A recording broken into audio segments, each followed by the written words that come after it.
ক্লাসে বসতে গিয়ে অনিল দেখে একটা রুমাল পড়ে। কোনো মেয়েরই হবে, কিন্তু কার?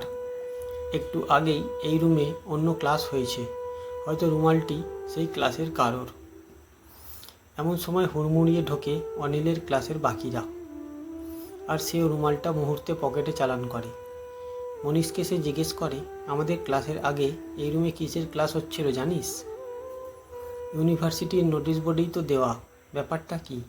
মুচকি হেসে মনীষ বলে, না এমনি। বাড়ি ফিরে সে গোপনে রুমালটা বার করে। কোথায় সে শুনেছিল রুমাল যে ফেলে যায় তার ভালোবাসাও রুমালের মতো হারিয়ে যায়। সেই অদেখা মেয়েটির জন্য মন খারাপ লাগে অনিলের। রুমালটা না ফেলে পুরনো ট্রাঙ্কে রাখে। রাতে পড়াশোনার ফাঁকে ট্রাঙ্ক খুলে রুমালটা ভালো করে দেখে।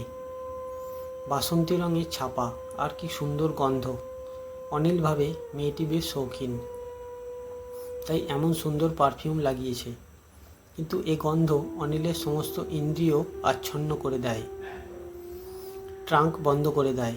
তারপর নদী দিয়ে অনেক জল গেছে, সেই রুমালের কথা সে বেমালুম ভুলে গিয়েছিল। না হলে কেয়াকে কিছুতেই আলমারির মাথা পরিষ্কার করতে দিত না। তার উপরে রাখা ট্রাঙ্কেই বন্দি সেই সর্বনেশে রুমাল। 1 মাস হলো তাদের বিয়ের।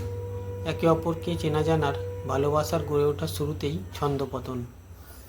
কোনো মন্ত্রে রুমালটা বিড়াল হয়ে গেল ল্যাটাযুক্ত, কিন্তু তা হবার নয়।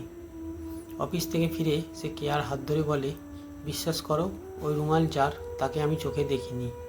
আমি তোমাকেই ভালোবাসি। এখনই আমি সেই রুমাল ফেলে দিচ্ছি।